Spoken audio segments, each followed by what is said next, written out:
Okay, episode 3, Music City Horror. We are here. Man down again. Scott is out of town, but we hope to hear from his adventures soon. He actually was at, he was down in Atlanta where The Walking Dead was shot, so he got a lot of pictures of the sets and stuff like that. So hopefully we'll get a report from him whenever he's back in town. But it's me and the ladies again, Kayla, KB, Lena, and I'm Eli. I think we're going to start with new stuff like we did last week. Whoever wants to go first? I'll take the reins on that since this is my duty. So the big hitter was Happy Death Day, which I think is something that we've all been waiting on. If you haven't seen the trailer, go check it out as soon as you can. It's kind of a Groundhog Day-esque. Every time she dies, she's killed by the same, we don't know if it's a serial killer, monster, whatever. But then time restarts and she lives the day again, but eventually she wants to solve her own murder. What do you guys think this one's going to look like? Is it going to be good enough, even though it's PG-13, or are we going to be disappointed? I don't know. I'm pretty excited about it because it looks like it could be a good mix of scary and funny. And the killer with that mask is pretty creepy. Yeah, like rabbit? A baby face. It's kind of like a baby face. Yeah. Hello. Well, I think we talked. I can't remember if we talked about it on the show or if we talked about it just talking about it. But there's not a huge slate of horror movies out this Halloween, and it just seems like growing up, like there was always, that's like they tied it in, end of September, whatever, there's always something going on, and it just seems like, there's a lot going on, but it just doesn't seem like there's a lot of big movies out. So I'm excited about it just from that standpoint, but it almost reminds me of, like, obviously different genres, but like Disturbia, like it was like a PG-13 movie, but it was like really well done. Mm-hmm. And, I did love that one. It'll be on FX. Like, oh, that's, I hadn't seen that in a few years. So I think it's, I think you pointed out the trailer is what hooked everybody. I think once that started going around, that kind of got everyone excited. So, hopefully it's another win for the horror genre. Yeah, I saw it when we went to go see It. So it kind of marketed to me. I remember the trailer. Everyone in the theater started cracking up and was laughing pretty much the whole time during the trailer. And I don't know if it was just the vibe of the crowd that I was in when I saw it, but everybody seemed to be pretty amused by it. So hopefully it'll draw people to. As long as it has the right balance of comedy and horror, I think that it'll be good. I think it'll be worth it. Yeah, if it can do, like, what Scream does, or did, definitely horror first, but there is some funny parts in it. I think finding that balance is really the way to do it. Yeah. So we'll report back with, I guess, our opinions on that one sometime soon. The next up is Mindhunters, which is going to actually be a new Netflix series, which is, and I'm not sure if everybody has the same school of thought that I do, but it's more of a serial killer approach. It's basically about the unit of I think it's the FBI that actually studies serial killers, which to me is horror. That's true. It's true crime, but it's definitely got horror elements, and we'll see if this show in particular gets kind of gory, which I think is really interesting. But they've got some pretty good people on the cast, and it's definitely one that I'll be checking out. Has anybody else looked at that? Not yet. Come on, man. Yeah. I just got back in town from being out of town for like 2 days, and just a lot of stuff. I think we're all really, really busy right now. Right. But I think we talked off the show. It's David Fincher, and I love Seven. I love Fight Club. Zodiac. His name is definitely enough to rope me in to watch it. Oh, sure. Like, I definitely want to try it and see if I like it. And I trust him a lot. He's got a good reputation from his movies, so I'm looking forward to it. Yeah, I love serial killer stuff. Like, I read Helter Skelter, which was awesome, and my mom was worried about me, seriously. But I love stuff like that, so I can't wait to see that. Same.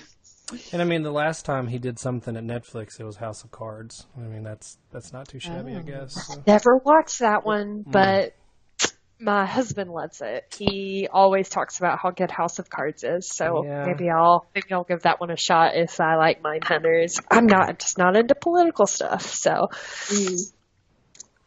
Well, the last one I'm actually going to hand over to Kayla, since I believe that she's the only person that's actually watched it. And that's the new Netflix movie, The Babysitter. Yes, I watched it yesterday. And I was just very ready from a stressful week, from a lot of bad news in the news, to kind of leave my brain behind for a minute.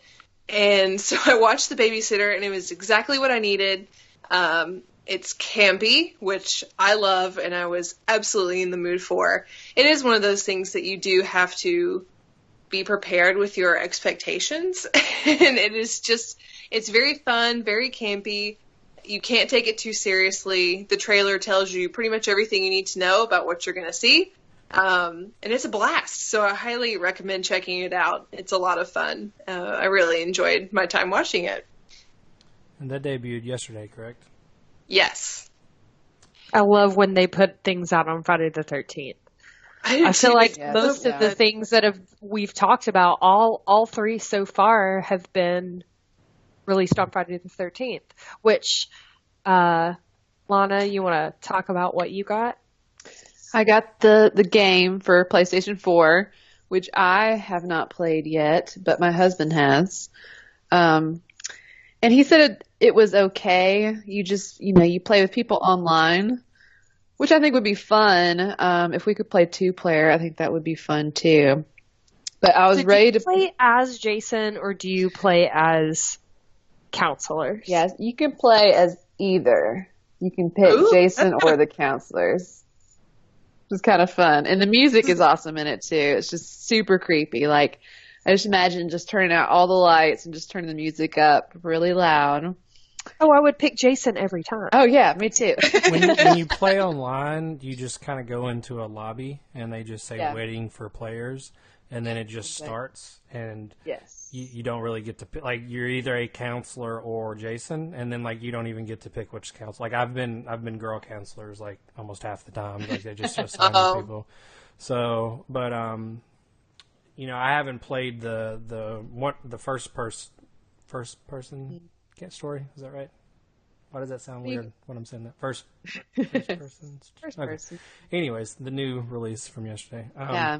But like, if you're the counselor, you're trying to obviously not get killed, but you find a car and you got to find the battery, and then you got to find the spark plugs, and you got to find the key, and so keys. And then once you do all that, you can actually like drive away, get out of the camp.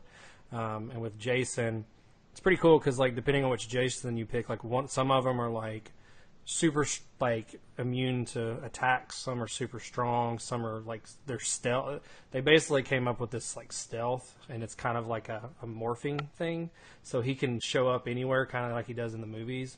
And like version 2, like Sackhead is not as stealthy as Jason from Jason Takes Manhattan, and all that kind of stuff. Mm-hmm. So it's kind of cool how they like switched it up. Like they're almost different characters completely. They're not just different skins and stuff like that. So it's really cool. I got to play the new version of it. I haven't checked it out yet. Yeah. Well, I thought of something else we could add on the new list is, I know Eli and I both got the Trick or Treat vinyls. Yes, I'm that's so what jealous. I forgot. Yes. Yeah, that's thank you. Is it Waxwork? Waxwork Records? Waxworksrecords.com. Oh my goodness. I'm so jealous. They look really great. They're beautiful, yeah. Amazing. I got some pins too. Because I'm just all about pins right now. I got the lollipop, and then I think I got Jason Goes to Hell pin. What website is this again? Waxworkrecords.com. I may be getting some pins if Yeah. they've Check got it out. if they've got the little pumpkin lollipop.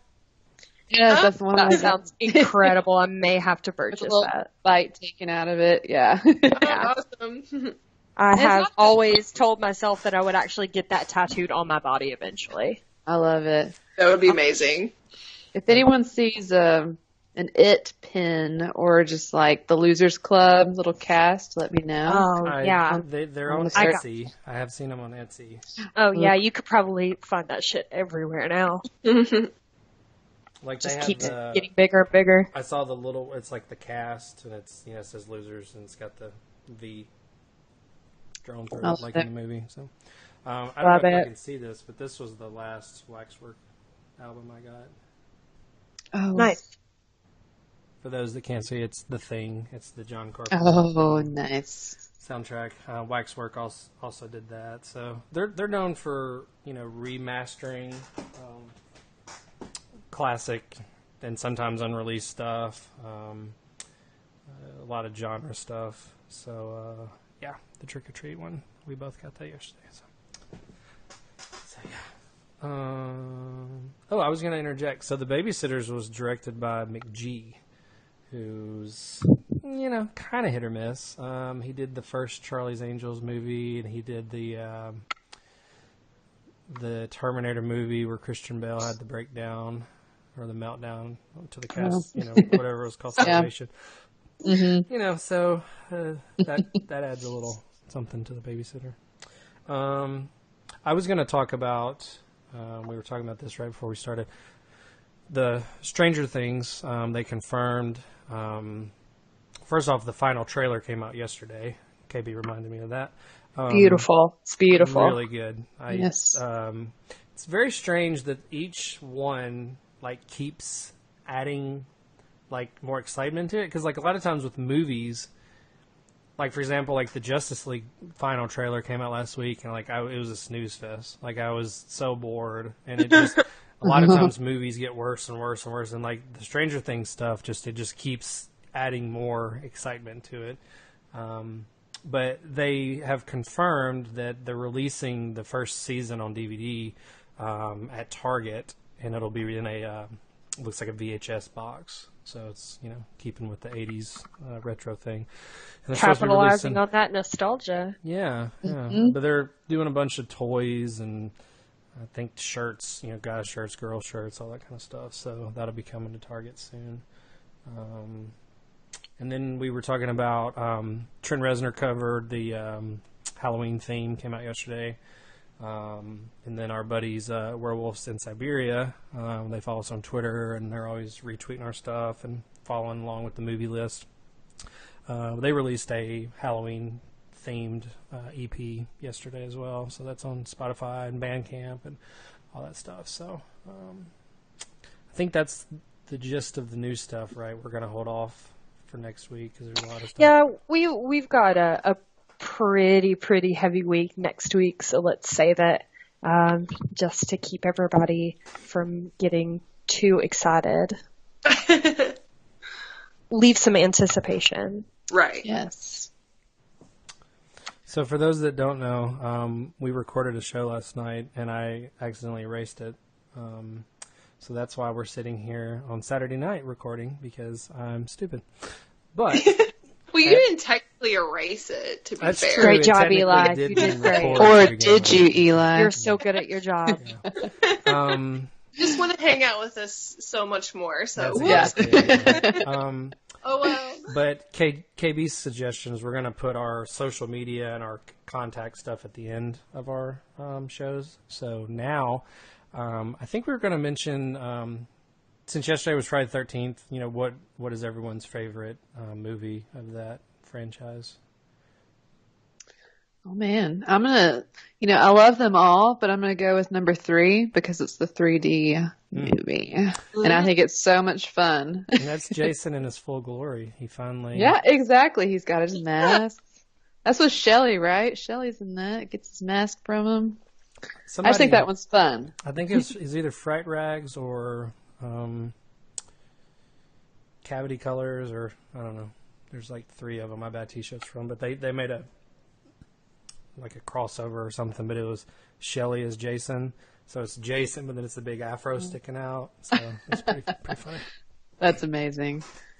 Yeah, I think that was cool, and the music's very kind of 80s-ish. And is that the one where he does the dart gun?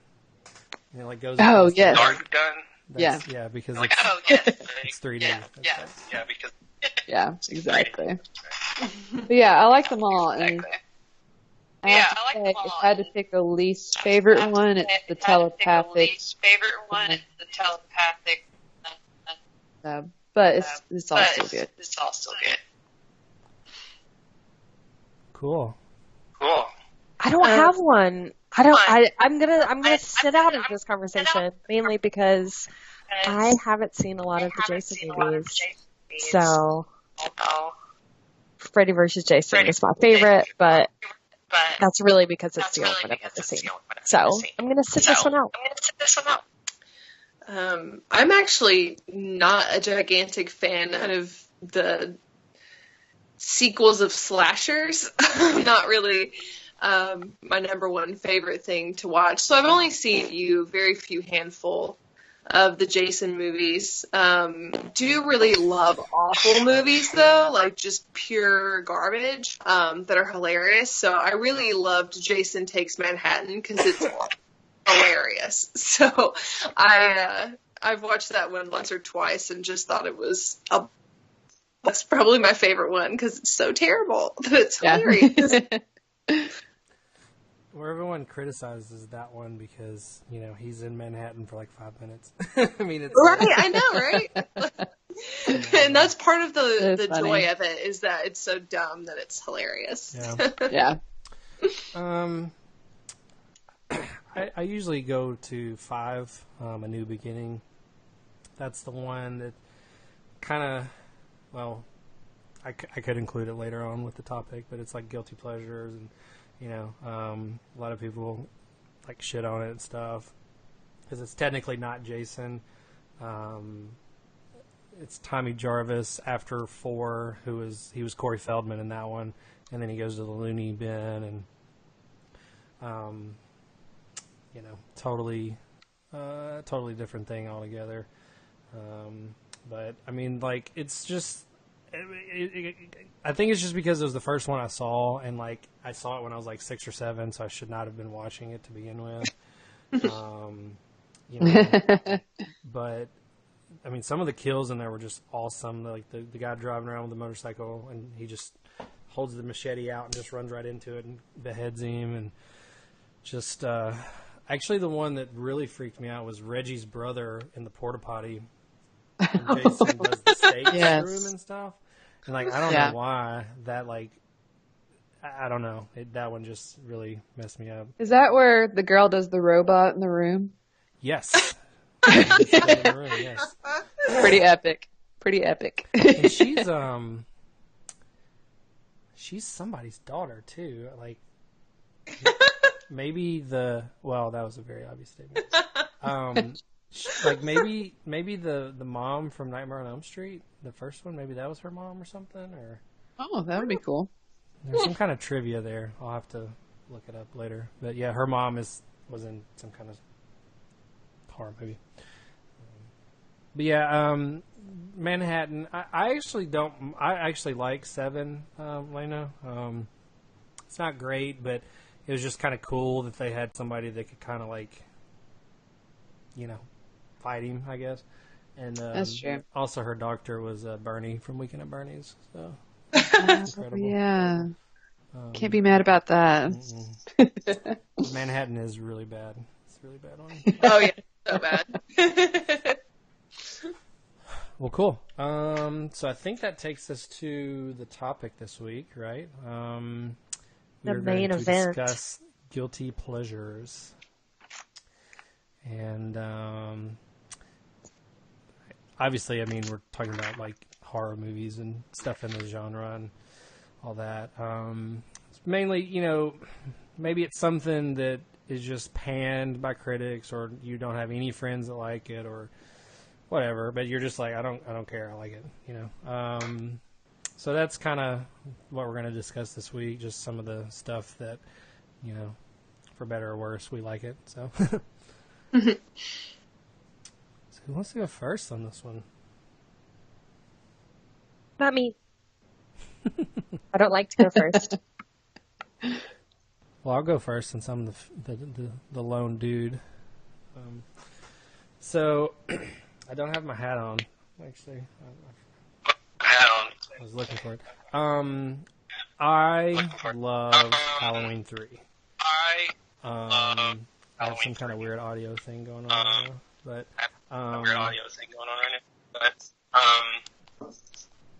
strange. Do I hear that? Yeah, it's kind of an echo. Yeah, it's weird. I don't know what's going on. Yeah, Oh, I hear it now. But yeah, so Halloween 3, you know, it's kind of one of those. The backstory is Carpenter did Halloween 1 and he was done. That was it. And then the studio was like, no, too much money, do another one. So he developed the story, but he didn't direct it. Did the music, of course. And then they're like, cool, here's some more money, let's do another one. And so at that point, he wanted to do something different and make it an anthology. And it was going to be called Halloween, but it had nothing to do with Michael Myers. So they just wanted it to be Halloween and then a title. Halloween, Trick or Treat, Halloween, Season of the Witch, whatever. And so this was the first attempt, and it's about Silver Shamrock Costume Company. And it's a little, you know, there's like witchcraft and like aliens, I think, or Stonehenge is in it. It's just like, it's just weird, but it's just like they're actively killing kids. Like that's the whole thing. I mean, like they're it's not a serial killer just mindlessly, you know, walking around. Like this company is actively trying to kill kids. So, you know, I always kind of avoided it because it's just ranked so low and everyone quote unquote hates it, but I love it. It's just so good. I do love that Silver Shamrock song. I always put that on my Halloween playlist. It's a good one. Oh, and that's the one where he reaches his hand through the jail cell, right, and then breaks his hand. Yeah. Yeah, that's pretty awesome. So that's my first one. Well, I'll go next. My first one is Freddy vs. Jason, which I'm glad that we're all doing this podcast together because I'm glad to know that other people like this movie because I don't know anyone else that does. That movie was superb. So good. I mean, so 41% Rotten Tomatoes, which is not great.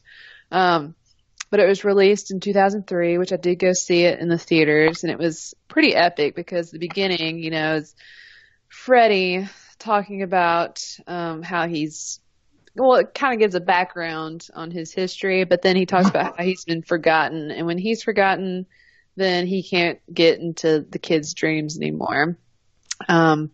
But I have a little bit of trivia here. 1994 was the last time we saw Freddy in a movie, and that was The New Nightmare. And then Jason was 2001 and Jason X. So we've been waiting a while for a good Freddy or Jason movie at this point. But also in the beginning, I like how it shows some of his most memorable kills and entrances, I like to call them, like from the second one when he busts out of Jesse's chest, just like, what's up, here I am. And I would like to add a little side note here that I do the Instagram for my business as well as my own. And I was watching Freddy on TV. I guess it was the first one, where he calls Nancy and was like, "I'm your boyfriend now, bitch," and then licks her with the tongue coming out of the phone. I accidentally posted it on my business's Instagram. That's incredible. And I was like, no. It was like too late. Thankfully, I deleted it, but I thought that was hilarious. That's why they shouldn't let me do these things. On a side note, do y'all watch Rick and Morty? Have we talked about that? No. I've been wanting to, though. I mean, it's incredible. The second episode, they do a it's almost like Inception kind of a deal. So they're in dreams, and they end up they find a knockoff Freddy, and his name's Scary Terry. And instead of like the razor claws, he has knives on both hands. But his whole thing is he's like Freddy from Part 4. He says bitch with everything. Just, you can't run now, bitch. And everything is bitch. Come on, bitch. Just like over the top. And Morty even says, God, he sure says bitch a lot, huh? And, I've got to watch that because it's really good. Yeah, Freddy is definitely my favorite franchise. So I need to, maybe that's what'll get me into Rick and Morty. Yeah, it's a good episode to watch. Regardless if you keep watching it, it's a really good one. Yep. That's awesome. So incredible. On the Freddy and Jason thing, I think we mentioned Zach Ward's in it. He was in Christmas Story. He was the bully in Christmas Story. Oh, yes, yeah. Oh, and I meant to tell you, too, when we were talking about the... you were talking about the kind of the intro was Freddy, like they forgot about him and all that kind of stuff. I think that was actually morphed from they were going to try to do just a Freddy movie, and the whole premise was similar to that, but he was just old. Like he'd been in the dream world for so long, and he was old, and like it got to the point where the kids were starting to like go to sleep, or like they were taking sleeping pills and getting hammered and going to sleep to just fuck with Freddy, and like, oh, you're old, and like poke him with a stick and stuff. And then he was going to accidentally kill one of them and like get some power, and then start like raining terror again. So I don't know if because the movie was in like development hell since like 1990. So I mean they went through like 25 drafts. Like if you Google Jason versus Freddy scripts on Google, like there's tons and tons and tons of versions out there. So I think they might have like combined a few elements in there to get it where it is. So yeah. Well, so cool. Well, the way that Jason comes into play is that Freddy decides to get the kids to remember him by involving Jason. So Jason goes to Elm Street because the children have been bad. Of course. And so he starts killing the kids. Of course he evades the police and everybody, so no one knows who's doing it. So they assume it's Freddy. So Freddy starts to get into people's dreams, but Jason is still killing these kids, pisses off Freddy, and they end up in the epic fight, which I just think is so awesome. That moment when Freddy is like in the actual, world. I mean, he does get his ass kicked at first, like when he gets just railed through those windows. Poor Freddy. But he comes back, and I don't want to spoil it who wins. Neither may win. I won't tell. But I think it's interesting that Peter Jackson and Rob Zombie were both asked to direct this film, but declined, which is cool. It was still great. And I know it's not as exciting when I mentioned it the other day, but Rey Mysterio playing Freddy, being his stunt double, I still think is crazy. Yeah, I mean, I think... Isn't that crazy? Saying it in the deleted He's just so episode. small. Yeah, I mean, it's like... He is. Because, like, Robert Englund's, like, 6 foot tall, and Rey Mysterio's, like, 5 foot tall. Like, it's... Yeah. It should be very noticeable. Right. And I just imagine, like, Rey Mysterio doing, like, some of his finishing moves or, like, flying through the ropes, and I'm like, I don't know if I see it, but... It's pretty hilarious to think about, for sure. That there was was a luchador mask on. And there was... controversy with the movie too, because Kane Hodder wasn't Jason. That's right. And, yes. He kind of became like the version. He's actually the one in the video game too. He did all the stuff, all the motion capture stuff. I that read guy has no neck. Yeah. He has zero neck. But they went with a different guy because Robert Englund was so tall. Like, he was either the same height as Kane Hodder or, like, maybe a little bit taller. And they're like, well, Jason's got to be like the Frankenstein. Like, he's got to be really big and bulky. So that's why they went with somebody else. So yeah, they want him very tall. So I think we mentioned, like, for that guy. the critical review, or like the Rotten Tomatoes, are not great, but it was a huge success, big box office numbers when it came out. So. Well, when I was writing the Hellraiser post that we did a couple of days ago, I actually came across a little fact that ties into this. At one point, they had actually wanted to write the ending of Jason and Freddy getting dragged into hell. And when they got there, they were met by Pinhead, which I think would have been just like soul-crushingly good. Yeah. Because if I could have, I don't give a shit about Jason, but if I could have Freddy and Pinhead in one movie, like, my little fangirl dreams would come true. So I think that would definitely be something really interesting. Like, if they ever, I mean, God knows they're never going to remake Freddy versus Jason. Come on. I know. I'm wondering if they'll, like, continue it at all. I don't know. Maybe not at this point. But don't take the original, man. Right. It's like, I remember them mentioning Chucky coming into play, but I think it's fun. I like seeing the villains come together. I guess what happened with Pinhead was that they couldn't get the rights to the character, so I guess they just didn't want to hand it over. That's how Jason and Freddy kind of panned out, because after Manhattan bombed, it was a very big bomb, they sold the rights to New Line. And the only one they did was Jason Goes to Hell, which was just ridiculous. And so they had the rights, and I think the rights are back to Paramount, because I think the reboot in 2009 was Paramount, but I think New Line gets the rights back soon or something. I don't know. We shall see. Yeah. Yeah. Cool. Who wants to go next? Ooh, I guess I'll go. It's my turn. So my guilty pleasure is the entire Saw franchise. I mean, I'm really wishy-washy with it, but I like what really, really scares me, because a lot doesn't really get to me, is body horror stuff. So Hostel, Final Destination. I mean, those are like straight up deaths, but like what they call torture porn. That is really the only thing that makes me super uncomfortable. So I really like the Saw franchise.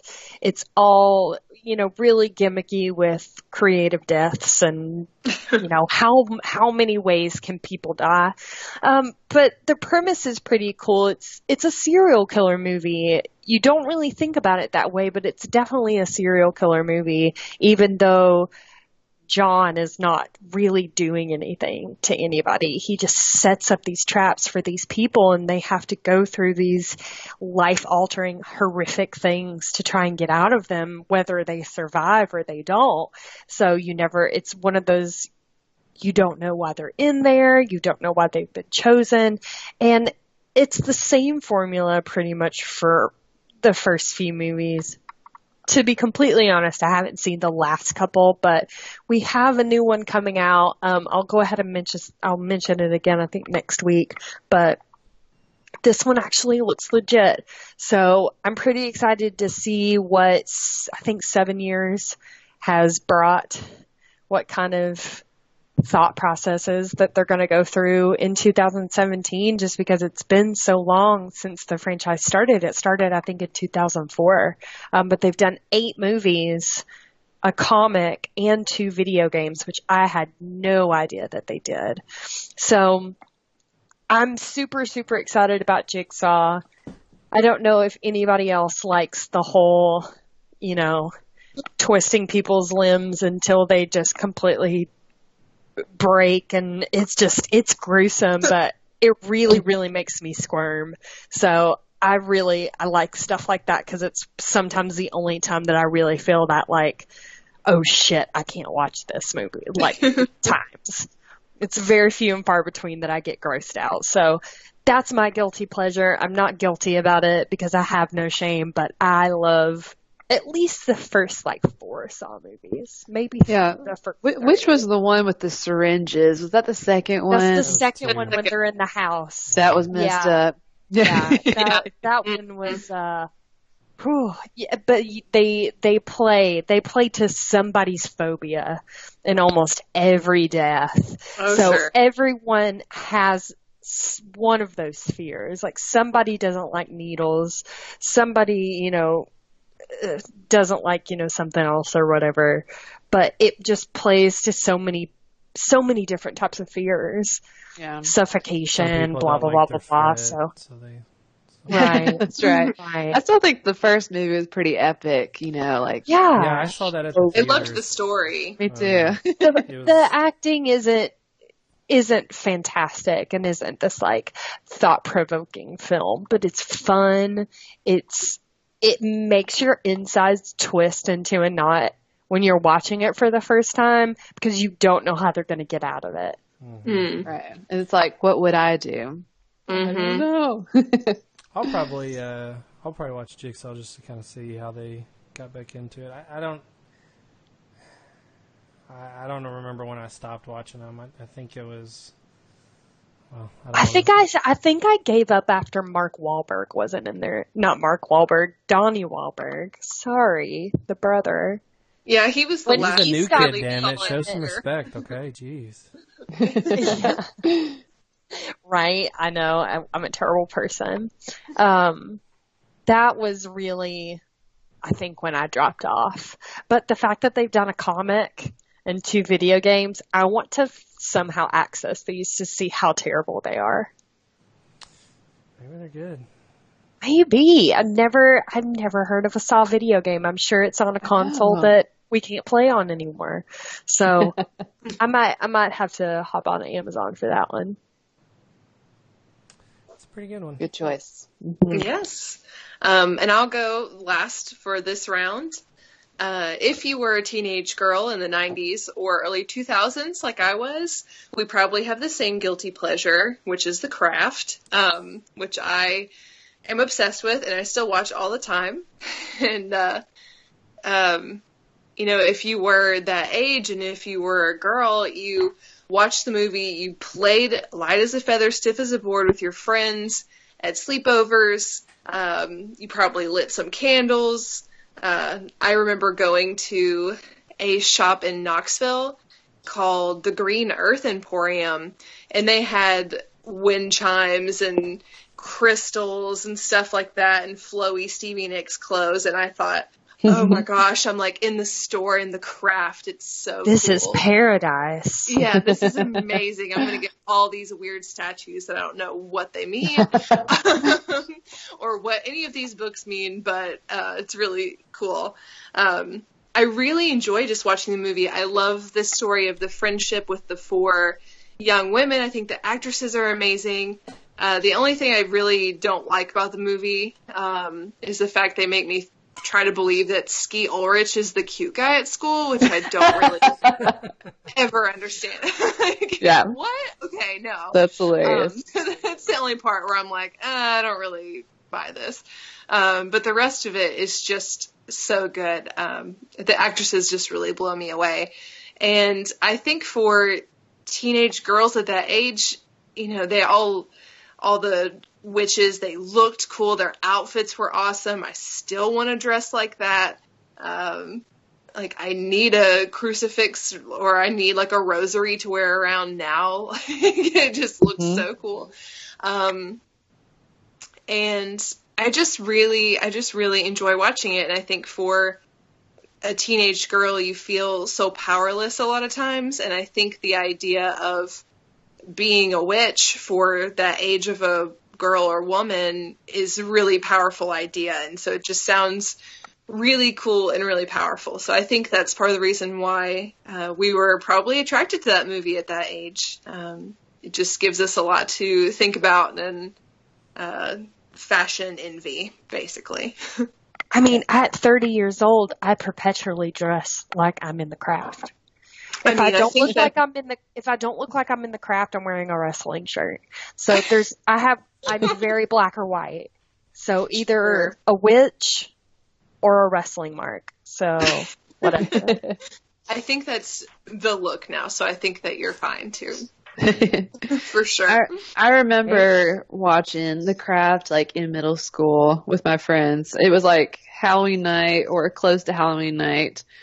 And we watched it and we were so scared. We played light as a feather, stiff as a board, and really thought someone levitated. Oh yeah. We totally made people of course. Powers, yeah. Exactly. Yes. We also played a silly game. This kind of ties in Jason, where you like turn out the lights and pass around things. You're like, this is from Jason's last victim. It's eyeballs. Oh my gosh. It was the same night, so that just makes me think. That's a creative one, because we only played Light as a Feather, Stiff as a Board, and Bloody Mary. And those were the only two that were really in our rotation for our sleepovers. And we didn't have any Ouija boards because we all came from fairly religious families, so we couldn't have Ouija boards in the house. So we were stuck with those two. Yeah. Yeah, I thought that movie was interesting because it came out the year after Clueless. And I mean, yes. like, they were like as polar opposite as you could get, you know, from style and, you know, like you were saying, how it's kind of like an empowering thing before they kind of separated and stuff. I mean, it's so weird that it was kind of like the yin to the yang. And they were, you know, one was 95, one was 96. And in the deleted episode, we were talking about how, like, the story, it's just a really well-made movie. I mean, like, you know, they build up how all the girls are different and their eccentricities. And, like, you know, one of them's got the skin stuff, and one of them's mom died, you know, all that stuff, and then they all come together, and then they get powerful, and then they get seduced by the power, and then they separate, and it's just really well done. That's one of those, you know, Sunday morning or Sunday afternoon movies. Like, oh, Craft Song, I guess I'm gonna watch this for 2 hours. Right. Cool. Who wants to do their second one? Well, I guess I will go. Everybody's so quiet today. I know. Well, I thought I was going to be. I told y'all I was going to be quiet. I know. I got to get with that. Y'all are got to step up. I know. I think we're just really good at taking turns today. So we're just trying to be extra respectful. We're extra conscious about talking over each other. Absolutely, yes. So my second choice is Jeepers Creepers Part 2. Have y'all seen the first one? Yes. I love Oh, yeah, definitely. Awesome. Yeah, I love the first one. But the second one I really like because I think it's hilarious as well.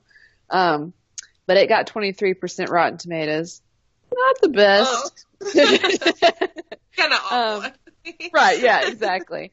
But for anyone out there who's not familiar with it, it's about the Creeper, who's this monster that returns every 23rd spring for 23 days to eat.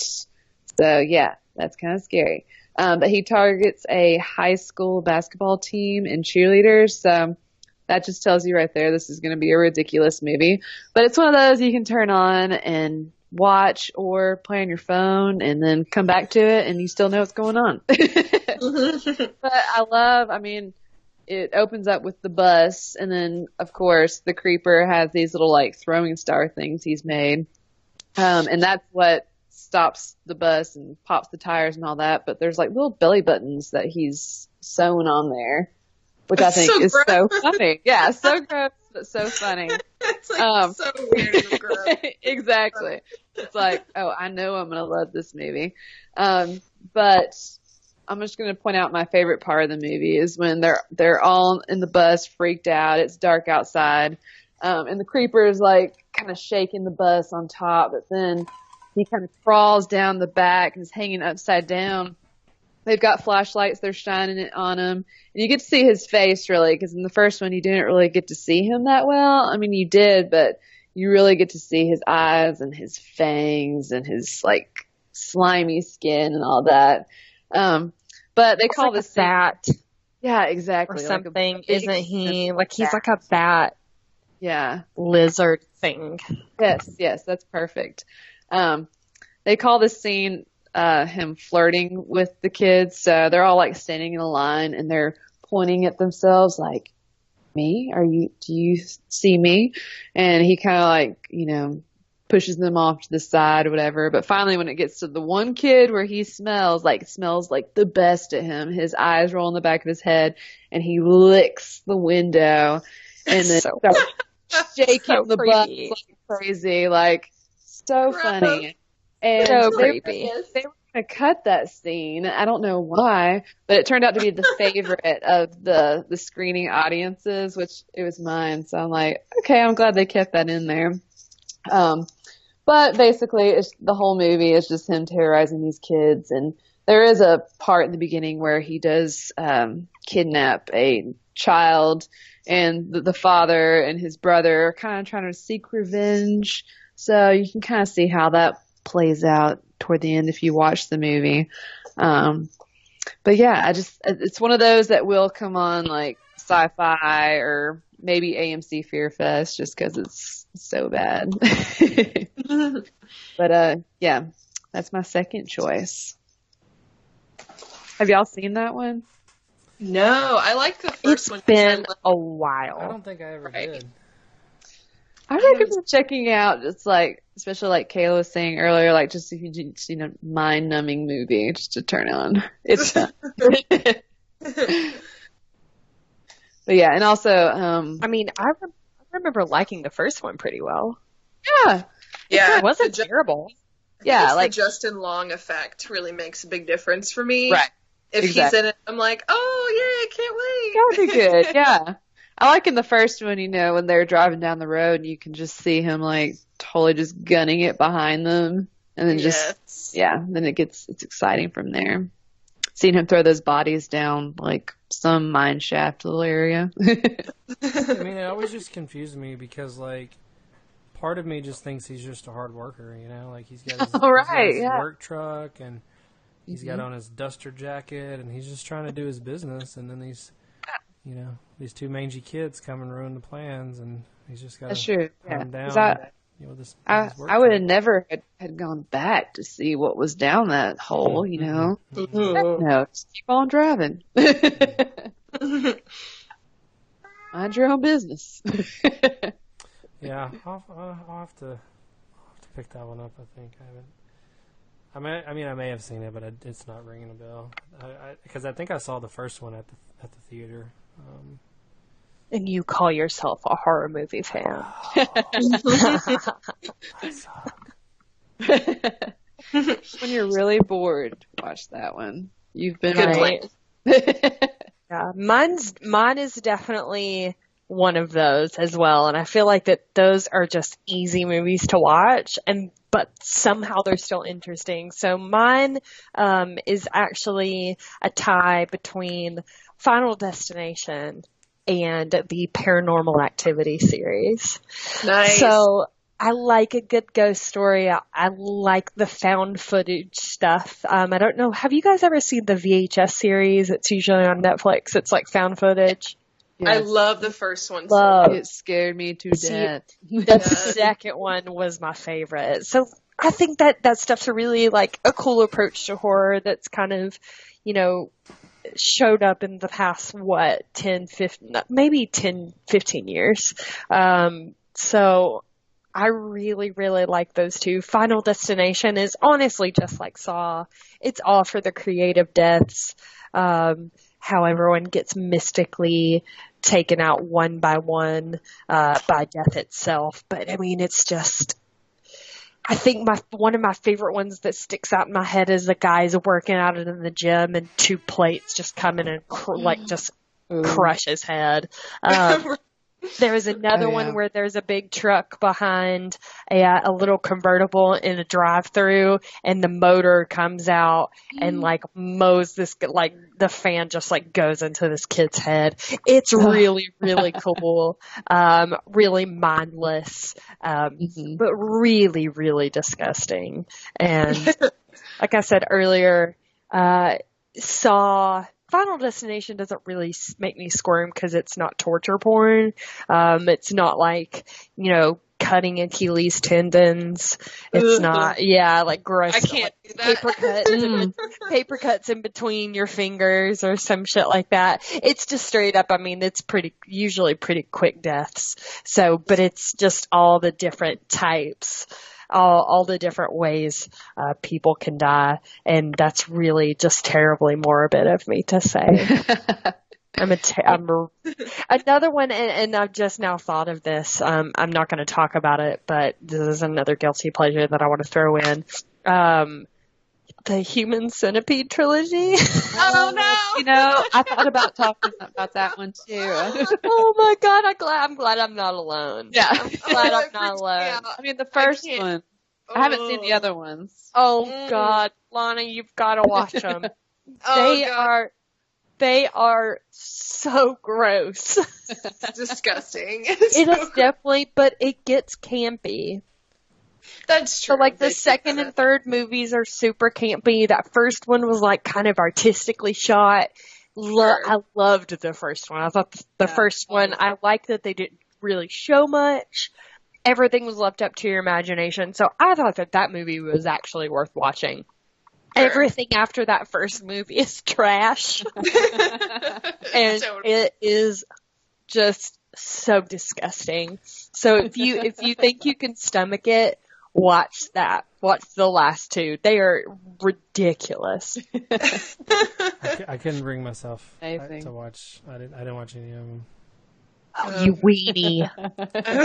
You are a weenie. It came out like, I remember it coming out, but I didn't have like a moral objection. It just, I don't know, it just didn't overall appeal to me. And almost exactly what you just said is what everyone says. The first one is like, almost like, I don't know, Saw or something, where it's like, they're not really showing as much. But then the other two get a little campy. So I've got it on my Netflix list, and it's one of those where I might plow into it one day, but I have not brought myself to do it yet. So gotta do it. I'm gonna judge you until you do it. Yeah, that's probably fair. Yeah. Well, I'll tell you what. If I have to do that, you have to go watch all the Friday the 13th. Yeah, I'll do it. I'd plan on doing it anyways. Joke's on you. Yeah, the joke is on me because I wasn't planning on watching Human Centipede. No, I want to check it out just to at least say I've seen it. Do it. Who's next? I can go next for my second one. I love the movie The Skeleton Key with Kate Hudson. It takes place down in the swamps outside of New Orleans in this big old creepy house. So automatically stuff that I like. And then they put voodoo in it so that I'm even more excited about it. There are some gigantic plot holes, and I'm sure the voodoo is completely wrong in the movie. But it is one of those kind of easy movies to watch.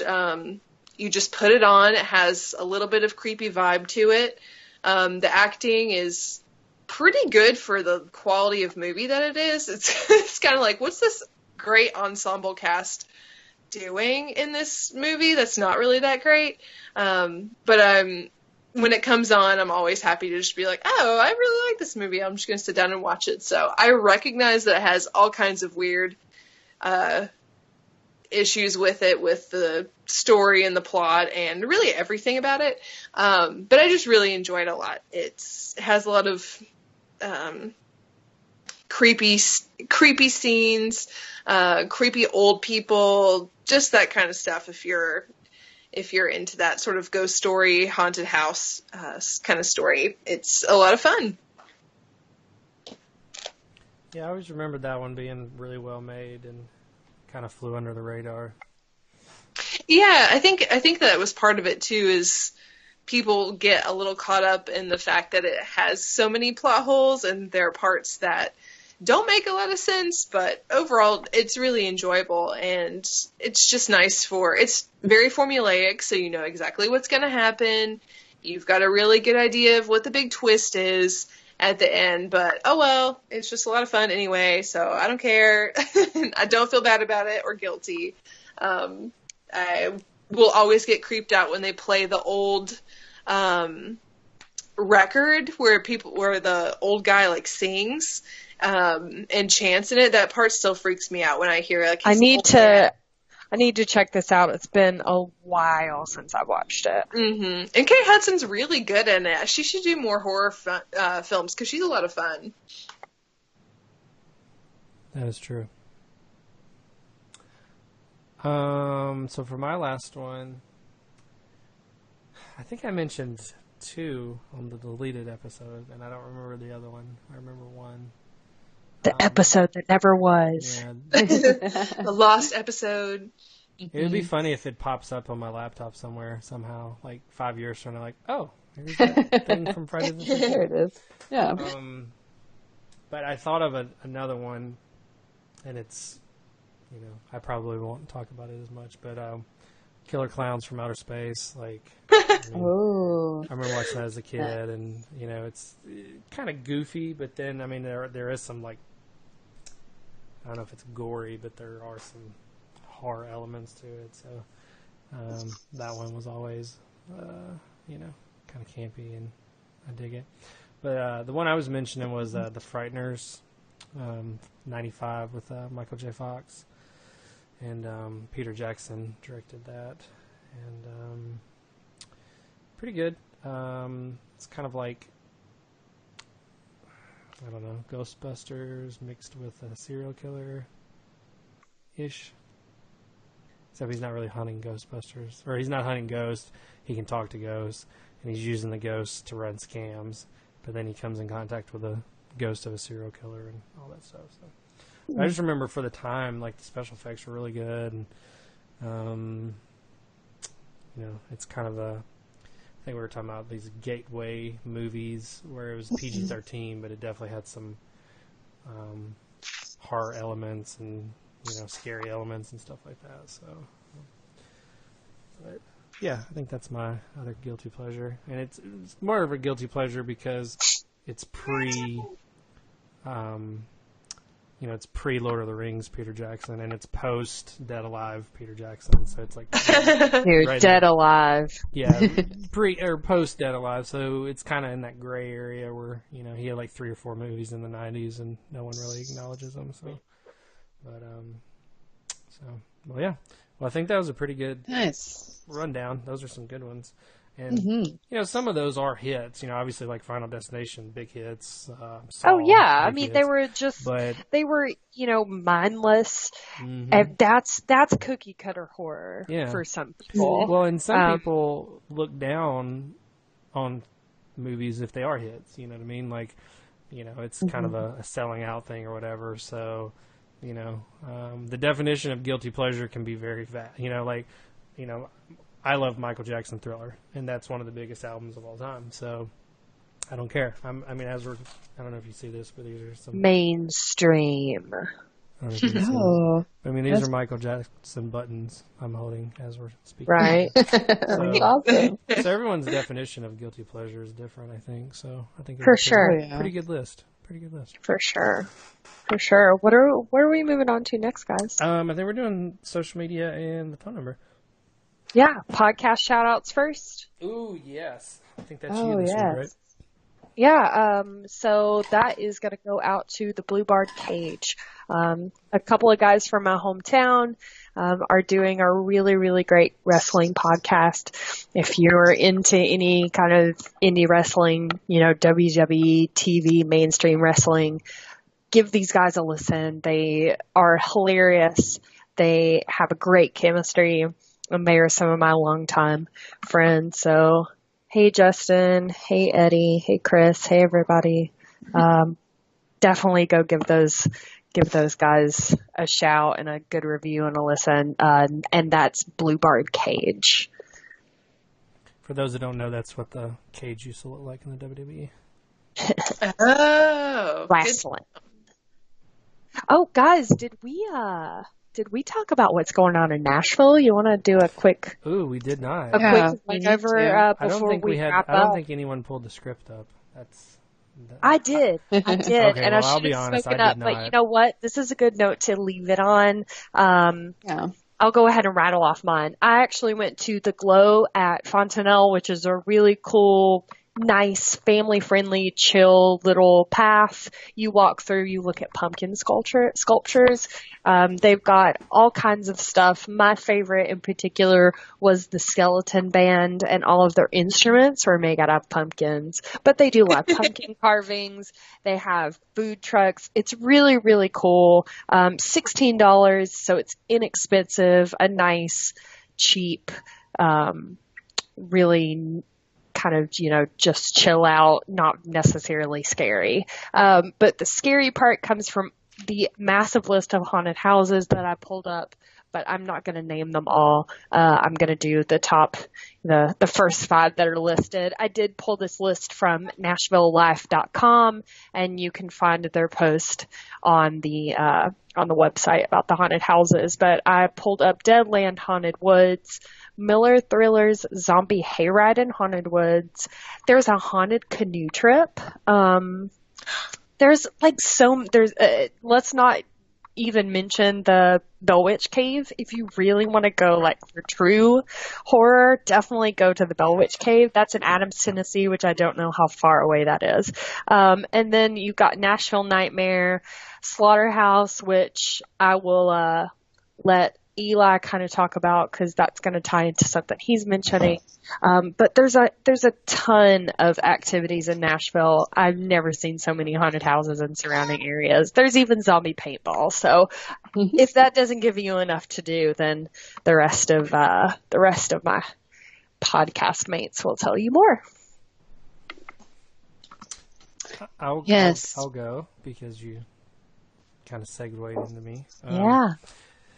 Natural transitions. I'll have to put this on the website later because I have no idea where it's at. I think it's near Opry Mills Mall, but there's a local production of the Evil Dead musical. For you that don't know, they turned Evil Dead into a musical, and it's supposed to be incredible. I think it runs through the 20th through the 5th or the 20th through November 7th, so you got a good while to watch that. So I think we're going to all try to go, but we may not go at the same time. So hopefully we'll at least give you one review of it once one of us goes. Regal Cinema is doing their Horror Fest this month. I went and saw Monster Squad with my friend Ted on Tuesday.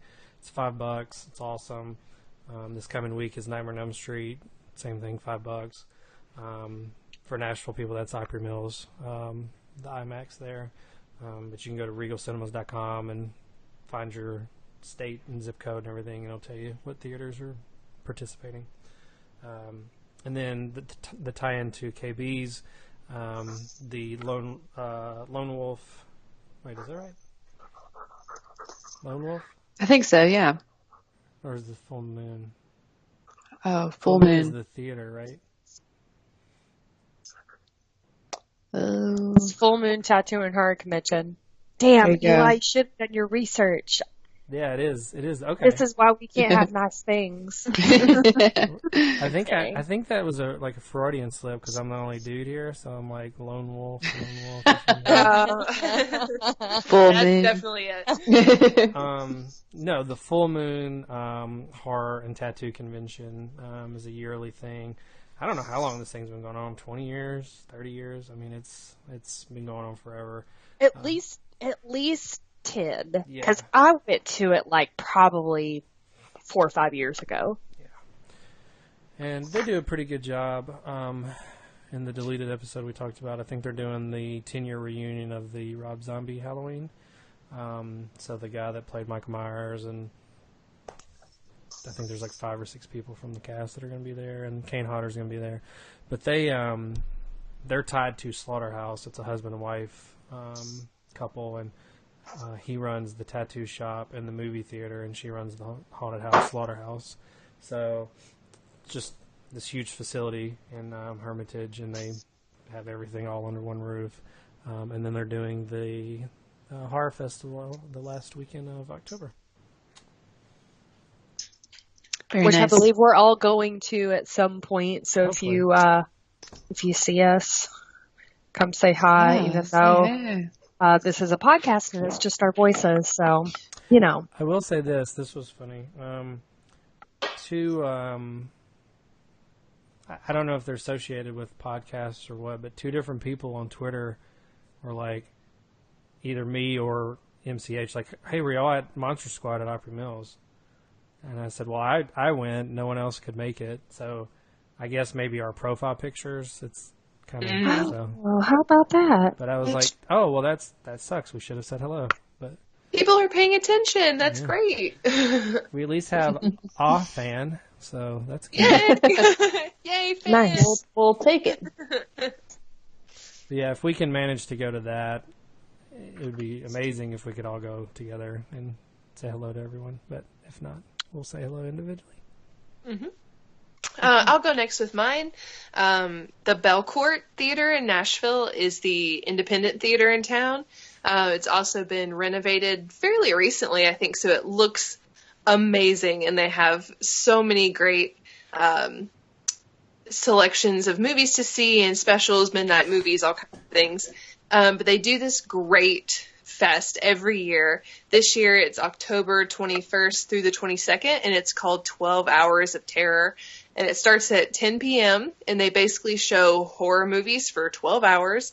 And it's really awesome because they show movies that are not your typical run-of-the-mill horror movies that you might see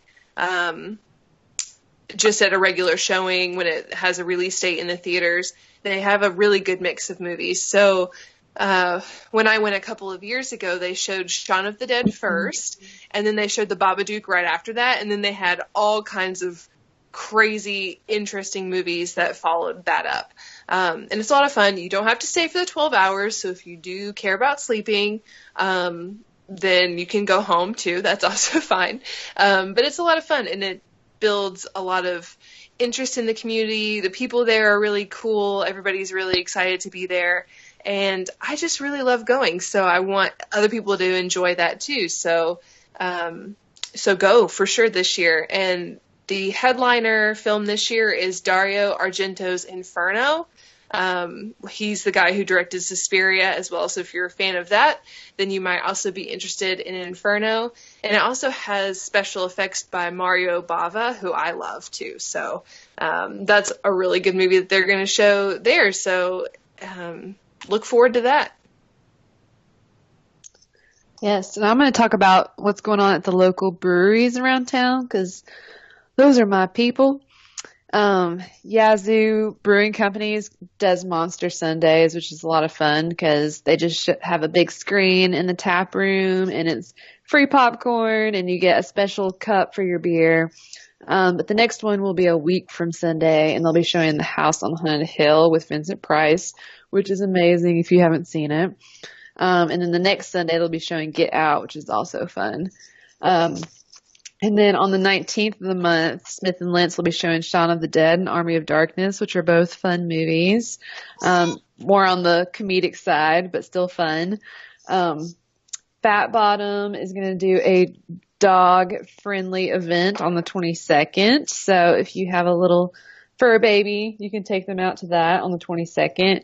And then on the 27th, Mantra is going to do a pumpkin carving and apple bobbing, which they did last year as well, in a costume contest. And then on the next day, on the 28th, Jackalope is doing a least sexy costume contest, which I think is a great idea because they kind of want you to show up like Lindsay Lohan did in Mean Girls with her zombie bride costume, which is so much fun. Sounds beautiful. Yes. And then also Smith & Lentz will be having their second Halloween party, which will start at noon. So if you want to get started real early, you can do that. But then around 8, that's when things get weird, and they'll have the DJ come out and play some throwback hip hop jams, which I did that last year, and that was a lot of fun. So that's kind of what's happening around at the local breweries. Little Harpeth and Black Abbey always do something too, so keep your eyes open for those, because that will be fun as well. Nice. That's a cool thing about living in a bigger city. There's just a lot of variety, a lot of cool stuff to do. Yep. There's definitely no excuse to not at least get Halloween spirited at least, once this season. And before we run out of all of our energy, why don't we do the social media stuff? Awesome. Well, you can always find us at Instagram, Twitter, and Facebook at Music City Horror. You can also call and leave us a voicemail, something extra special. You can leave us a message at 615-538-7474. And we're always excited to see who's going to call, leave us a message. If you have any ideas or suggestions or something that you'd like us to talk about, just leave us a message, let us know, and we'd love to hear from you. Yeah, no messages yet, but hopefully call us. Hopefully we'll crack that soon. I think we could try to make a post on like Instagram and Twitter. I think it's for sure safe enough to be like, hey, here, because once people realize they can't really do anything but leave a voicemail, I think it'll be pretty harmless. We'll probably get a lot of spam, but that's fine. Just speak to us on voicemail, please. Yeah. But yeah, that's we I think we mentioned it last week. That's a good place for just comments. If you just want to chime in and say, well, my guilty pleasure is this or whatever.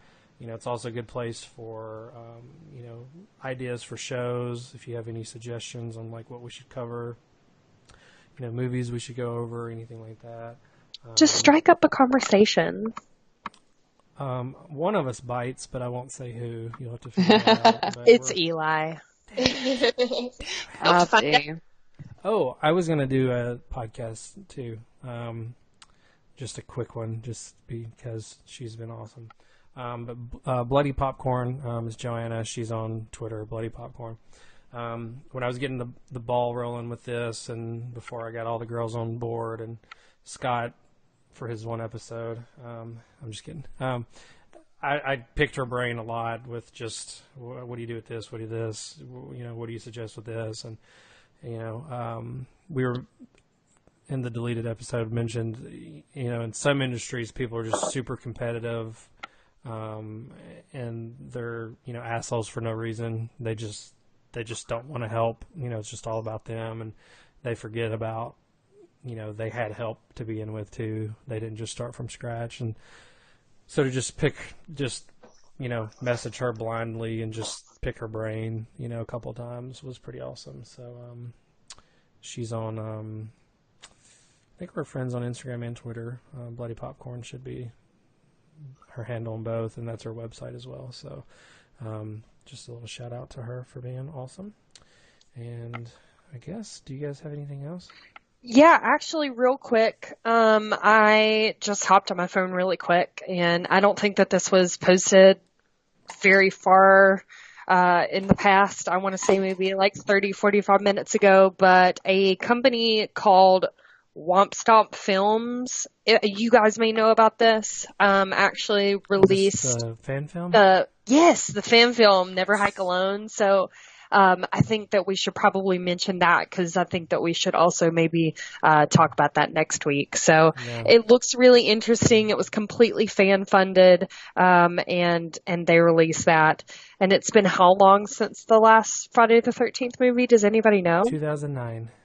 Yeah, so this is pretty cool for Friday the 13th fans, and the poster is really, really cool. I just saw it, and I figure we should probably go ahead and talk about that. But it's try to check it out, awesome. But then it's almost a full length movie. It's like over 50 minutes long. I was like, yeah, it's almost an hour. Set aside an afternoon for it or something.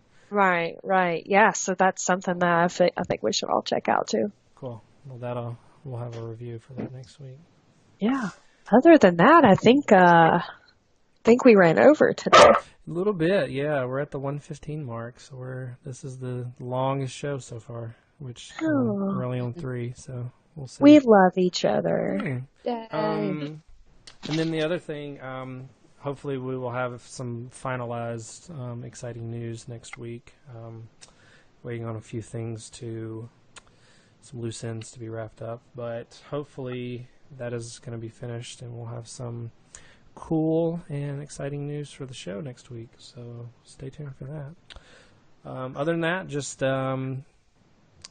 hello on social media, follow along with our movie list. We're writing reviews every day about all of our favorites, and if you guys don't have anything else, I guess we're done. No, I'm good. Yeah. I'm ready to go to sleep. All right. Yeah. Yes. We'll see everybody next week then. Thanks for listening.